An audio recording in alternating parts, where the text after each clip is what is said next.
Hello, sleepy listener. Thank you so much for joining me today.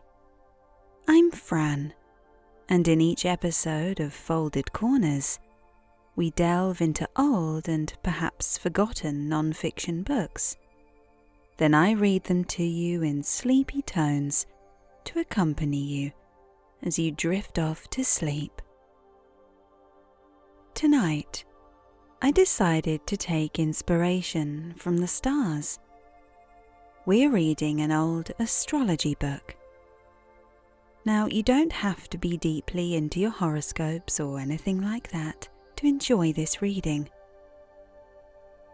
In fact, astrology used to be a subject you'd study as a mathematician. I'm selecting a few chapters from Astrology, How to Make and Read Your Own Horoscope by Fran Harrall, whose real name was Walter Richard Auld. He was a 19th century astrologer. This book is interesting enough to keep you listening and gentle enough to hopefully help you drift off to sleep.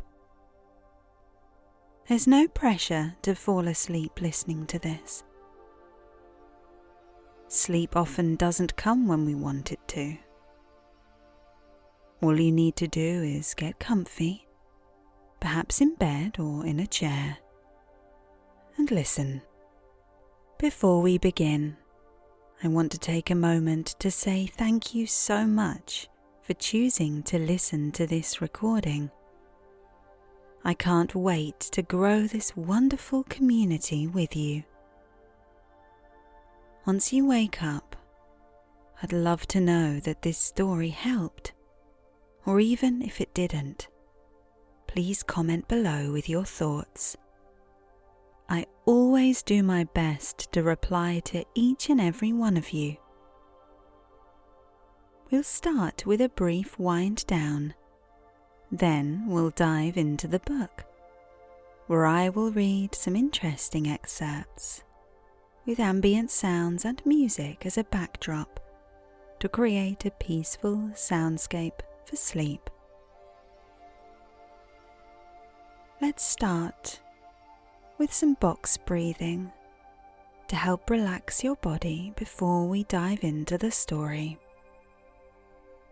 All you need to do is, when I say, you'll breathe in, then hold, then breathe out, and then hold again. Ready? Breathe in, 2, 3, 4. Hold, 2, 3, 4. Breathe out, 2, 3, 4, and hold, 2, 3, 4. And take your breath back to normal. And then we'll try that one more time. Ready? Breathe in, 2, 3, 4. Hold, 2, 3, 4. Out, 2, 3, 4. Hold, 2, 3, 4. And again in, 2, 3, 4. Hold, 2, 3, 4. Out, 2, 3, 4. And hold, 2, 3, 4. Now you can take your breathing back to normal. Hopefully that's helped you relax just a little more. Now we'll dive into the story. This is Astrology, How to Make and Read Your Own Horoscope by Fran Harrall. Introduction. From the earliest ages of the world's history, the subject of astrology has excited the interest of and exercised a great influence over the minds of a certain order of thinking men. The science has never been universal in its acceptance, though it is safe to say that, with its countless adherents in the East and the ever-increasing number of its advocates in the West, there is no faith which has a more universal application than the belief in the influence of the heavenly bodies over the destinies of human beings. It is not possible within the limits of a small handbook such as this to adequately consider the philosophic paradox which makes of free will in man a necessity in play, but it is obvious that the concept is not altogether unscientific, seeing that it is customary to speak of the free path of vibration in chemical atoms, while at the same time it is known that these atoms have their restricted characteristics, modes of motion, etc., and are all subject to the general laws controlling the bodies of which they form integral parts.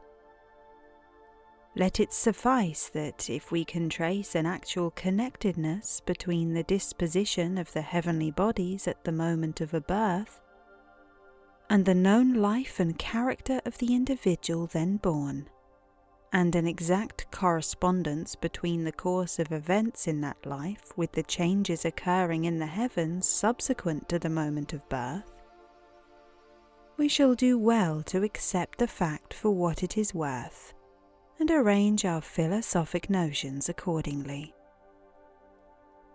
As far back as the year BC 2154, we find mention of the great importance attaching to the celestial phenomena in the minds of Chinese rulers. It is recorded in the historical classic of China that at that time the astrologers He and Ho neglected their duties, so that when, on the 10th of October, there was a great eclipse of the sun at Peking between 7 and 9 o'clock in the morning, the people were wholly unprepared for it, and ran about here and there in the utmost consternation. For this offence He and Ho were deprived of their offices, their estates were confiscated, and they were driven from the kingdom.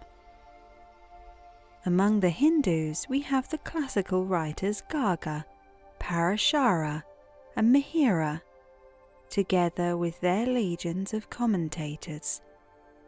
The Assyrian records are full of astrological allusions regarding the influence of planetary conjunctions and stellar positions. The Greek mythology is nothing but a vast system of cosmographical astrology, and there is no other history in it than what you may read in the constellations of the heavens and the corresponding evolution of the human race. Aristotle made it a part of his philosophy. Hipparchus, Hippocrates, Thales, Galenius, and others subscribed an intelligent belief in its principles. To Claudius Ptolemy, however, we are indebted for the first concise and scientific statement of its principles and practice, so far as Europe is concerned. He wrote the Tetrabiblos, or 4 books, and laid the foundations of a true astrological science. Julius Firmicus confirmed Ptolemy and enlarged upon his observations. The subsequent discovery of the planets Uranus and Neptune by Herschel and Adams widened the field of research and gave to later astrologers the clue to much that hitherto had been imperfectly understood. Not that these discoveries overturned the whole system of astrology, as some have imagined and foolishly stated, or that they negative the conclusions drawn from the observed effects of the 7 anciently known bodies of the solar system, but it became possible after a lapse of time to fill in the blank spaces and to account for certain events which had not been traced to the action of any of the already known planets. The discovery of argon did not destroy our conclusions regarding the nature and characteristics of oxygen or hydrogen or nitrogen, nor give an entirely new meaning to the word atmosphere. If even so many as 7 new planets should be discovered, there would yet not be a single paragraph of this book which would need revising. What is known regarding planetary action in human life is known with great certainty, and the effects of one planet can never be confounded with those of another. Incomplete as it must needs be, it is yet a veritable science, both as to its principles and practices. It claims for itself a place among the sciences for the sole reason that it is capable of mathematical demonstration, and deals only with the observed positions and motions of the heavenly bodies. And the man who holds to the Principia of Newton, the solidarity of the solar system, interaction of the planetary bodies, and their consequent electrostatic effects upon the earth, cannot, while subject to the air he breathes, deny the foundation principles of astrology. The application of these principles to the facts of everyday life is solely a matter of prolonged research and tabulation upon an elaborate scale which has been going on for thousands of years in all parts of the world, so that all the reader has to do is make his own horoscope and put the science to the test of true or false. The present writer is in a position to know that the study of astrology at the present day is no less sincere than widely spread. It is believed that the present work will be of considerable assistance to those who seriously contemplate an initial study of the science of horoscopy, and although it by no means exhausts what is known on the subject, yet it will be found accurate and reliable as far as it goes, and will enable any one of the ordinary intelligence to test the claims of astrology for themselves. This is as much as can be expected in the limits of a small handbook. The literature of the subject is considerable, and the present writer only takes credit to himself so far as his own wide experience and practice have enabled him to present the subject in a simple and brief manner. Section 1. The Alphabet of the Heavens. Chapter 1. The Planets, their Natures and Types. The luminaries and planets are known to astronomers under the following names: the Sun, Moon, Neptune, Uranus, Saturn, Jupiter, Mars, Venus, and Mercury. Neptune revolves around the Sun in its distant orbit once in about 165 years. Uranus completes its orbital revolution in 84 years, Jupiter in 12 years, Mars in about 15 months, Venus in 11 months, and Mercury in 18 weeks. If you imagine these bodies to be revolving in a plane around the Sun, and yourself to be standing within the Sun, the motions of these bodies will appear almost uniform and always in one direction. Were the orbits of the planets circular, and the Sun holding the center of the circle, their motions would be constant, that is to say, always in the same direction and at the same rate. but the orbits are elliptical, and the Sun holds a position in one of the foci of each eclipse. Consequently, the planets are at times further from the Sun than at others, and they are then said to be in their aphelion, the opposite point of the orbit where they are nearest to the Sun being called the perihelion. When at aphelion, the planets move slower, and when at perihelion, they move quicker than at the mean distance. Astronomers employ an imaginary circular orbit for the planets, in which they move at a uniform rate of velocity, which is called the mean motion. This is subject to an equation depending on the position of the planet in its orbit, and it determines the difference between the imaginary planet and the true planet. The equation itself depends on the eccentricity of the orbit, that is to say, its relation to a circle drawn around the same focal centre. The Earth follows the same laws as all other bodies of the same system. But if we imagine the Earth to be stationary in space, and the centre around which the planets revolve, their motions present several irregularities. Mercury and Venus will then appear to revolve around the Sun, while the Sun revolves around the Earth, sometimes being between the Earth and the Sun, which is called an inferior conjunction, sometimes on the further side of the Sun away from the Earth, as at their superior conjunction, and again at other times to the right or left of the Sun, in east or west elongation. The other planets, having orbits greater than that of the Earth, will appear to revolve around it at constantly varying distances and velocities. At certain points in their orbits, they will appear to remain stationary in the same part of the zodiac. The annexed illustration will assist the lay reader perhaps.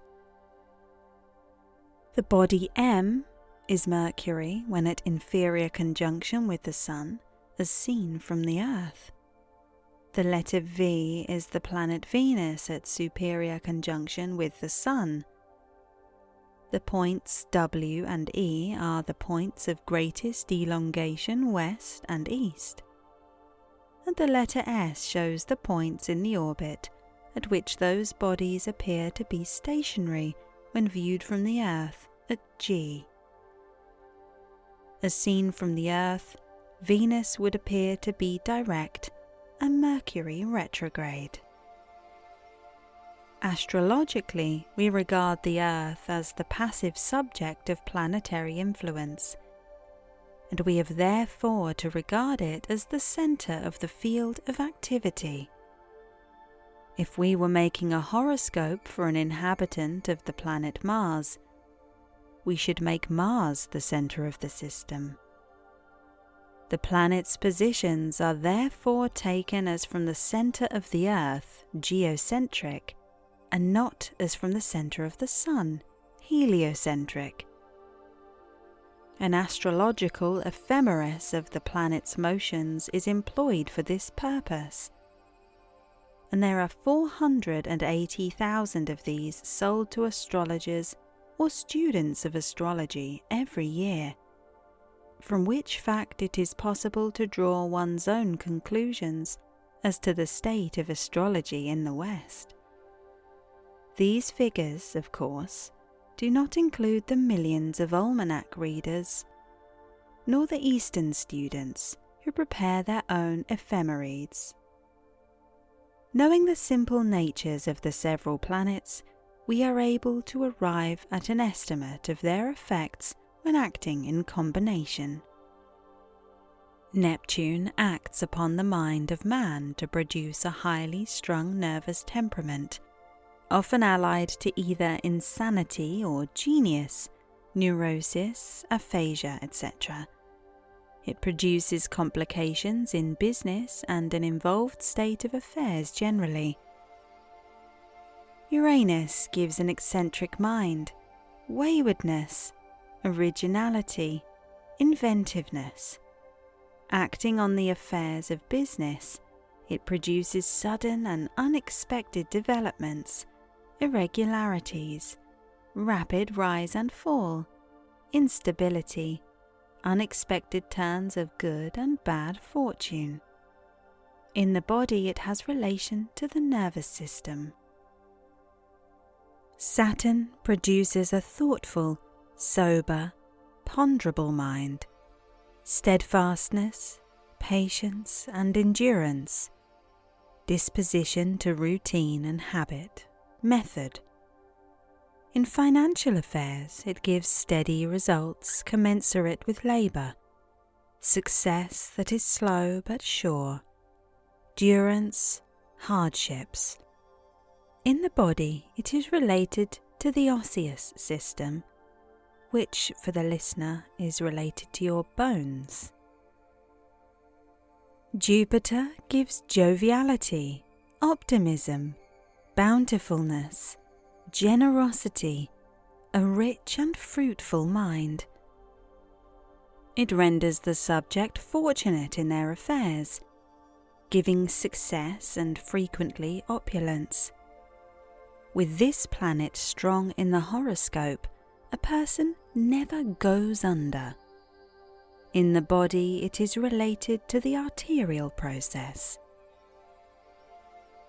Mars confers a sense of freedom, much ambition and executive ability, frankness, truthfulness, and scorn of consequence. It renders the mind forceful and militant, stimulates to new projects and enterprises, and in the body has relation to the muscular system. Venus confers good taste, fine feeling, artistic powers, gentleness, dalliance, and love of pleasure. It renders the affairs pleasant and prosperous, giving profit from both artistic and rustic pursuits. Next to Jupiter, it is the most benefic of the planets in its action on mankind. In the body, it has relation to the Venus system. Mercury renders its subjects active, versatile, apt and businesslike, disposed to much commerce, whether of the mind or the market, and eager in the pursuit of knowledge, alert and well informed. Its influence on affairs of life is variable, for it always translates the nature of that planet to which at birth it is in nearest aspect. In the body, it is related to the sensorium, and by sensorium I'm talking about the nervous system and the centres of sensation. The moon gives gracefulness of manner and suavity of speech, softness and adaptability of nature, variableness, love of change, romance and adventure, disposed to exploration and voyaging. In the body, it corresponds to the glandular system. The sun renders its subjects magnanimous, noble, proud, despising all mean and sordid actions, loyal, truthful, and fearless. It produces honours and the favour of dignitaries, and renders the subject fortunate in the control of his affairs. In the body, it controls the vital principle, and I had to do a little bit of digging on what the vital principle is referring to, and the closest I could find was it describes the soul, really, the life force. Chapter 2. The Signs of the Zodiac. The zodiac is an imaginary belt of the heavens through which the Sun and planets move in their apparent revolutions round the Earth. It extends from 23 degrees, 27 minutes above the plane of the equator to the same distance below it, being bounded by the Tropic of Cancer on the north and by that of Capricorn on the south. The ecliptic is a circle transecting this belt at an angle of 23 degrees, 27 minutes to the plane of the equator. The points where it cuts the equator are called the equinoxes. The ecliptic is divided into 12 equal sections, counting from the vernal equinox. These are called the signs of the zodiac. Each sign occupies 30 degrees of the circle. Their names and symbols are as follows. 1. Aries, the ram. 2. Taurus, the bull. 3. Gemini, the twins. 4. Cancer, the crab. 5. Leo, the lion. 6. Vertigo, the virgin. 7. Libra, the balance. 8.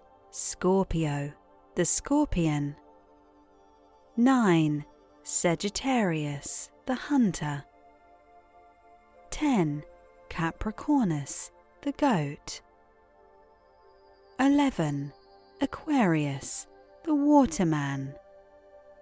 12. Pisces, the fishes. For astrological purposes, they are grouped according to the element and the constitution which they represent, thus: Elements: Fire, Aries, Leo, Sagittarius. Earth: Taurus, Virgo, Capricornus. Air: Gemini, Libra, Aquarius. Water: Cancer, Scorpio, Pisces. Constitutions: Movable: Aries, Cancer, Libra, Capricornus. Fixed: Taurus, Leo, Scorpio, Aquarius. Flexed: Gemini, Virgo, Sagittarius, Pisces. Every alternate sign, beginning with Aries, is male, and the rest are female.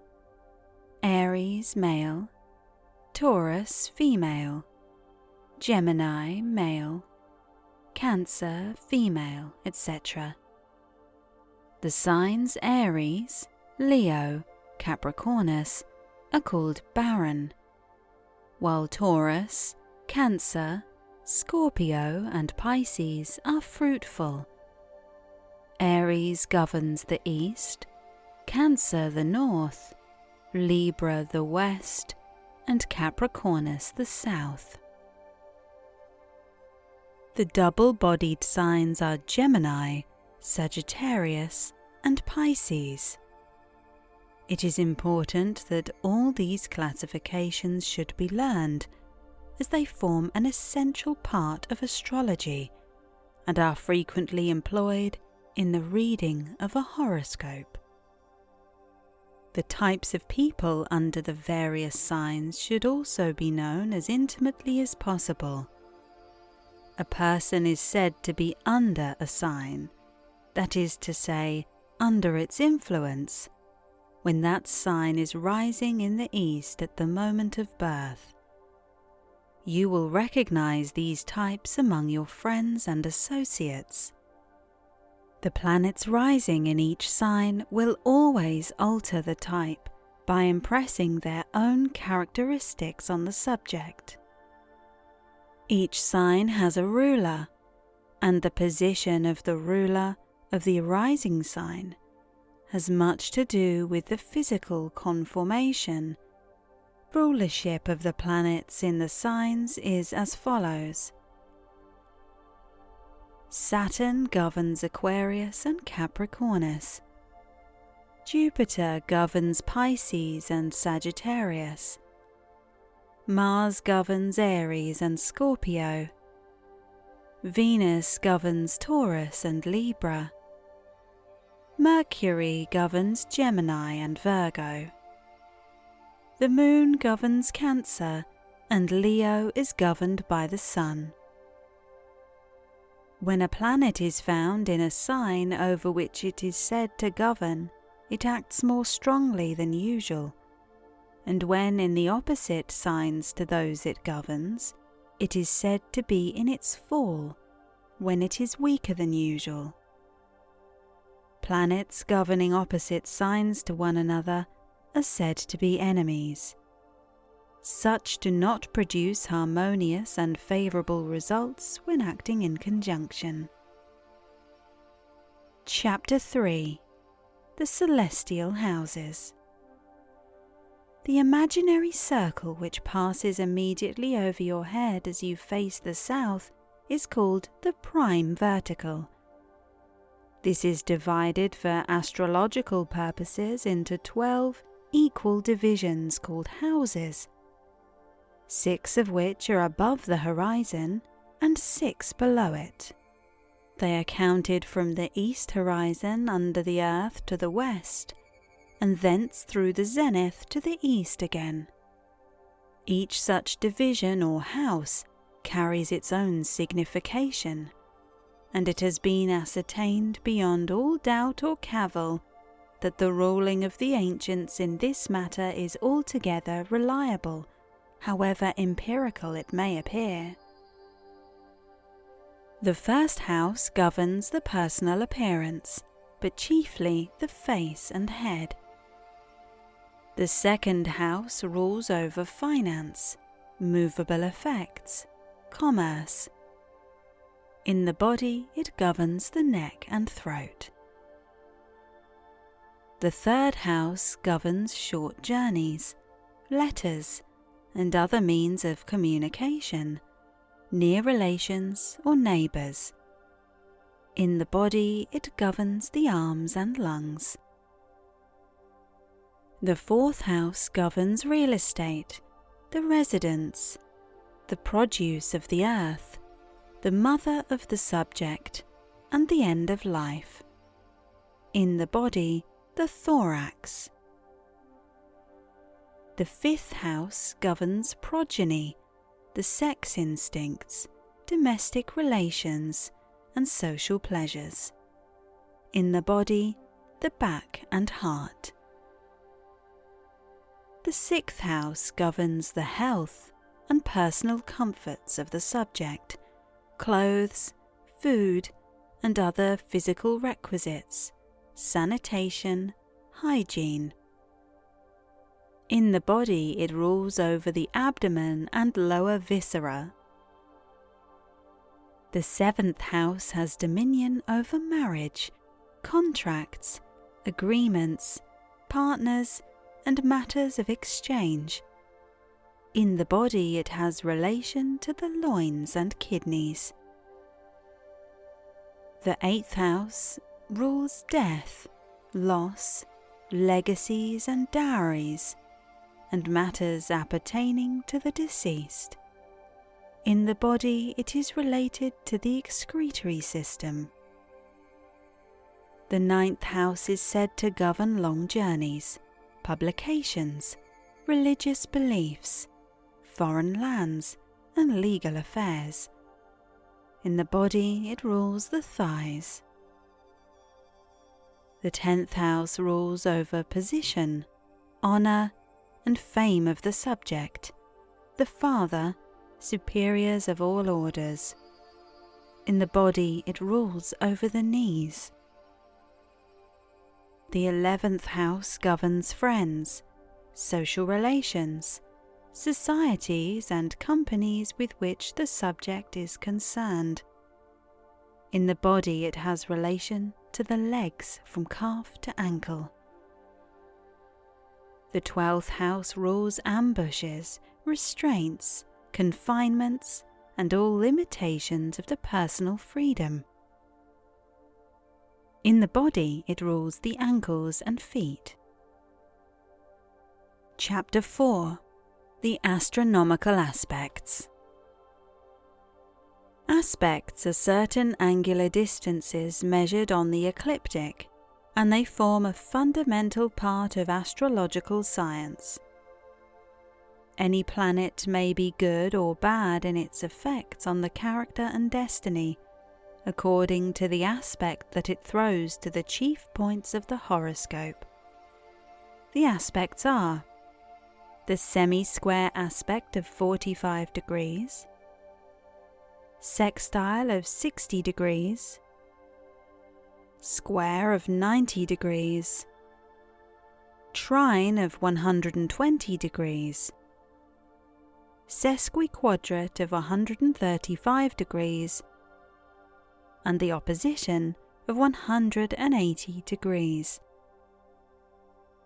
There is also the conjunction when bodies are in the same degree or part of a sign. The good aspects are the trine and sextile, the evil being the semi-square, square, sesquiquadrate, and opposition. The aspect of a planet determines its effects, whether for good or bad. The conjunction is good with good planets, such as Jupiter and Venus, and bad with malefic planets such as Mars and Saturn. When planets are the same distance north or south of the equator, they are in parallel declination, and then they act as if in conjunction. Also, when planets are in mutual disposition, that is to say, occupying one another's signs, they act as if they were in conjunction. Planets in conjunction act according to their simple natures, but when in aspect, according to the nature of that aspect. The benefic planets Jupiter, Venus, Sun, Moon, and also Mercury, when in good disposition with another planet or in a congenial sign, produce good effects by their conjunctions and by their trine and sextile aspects.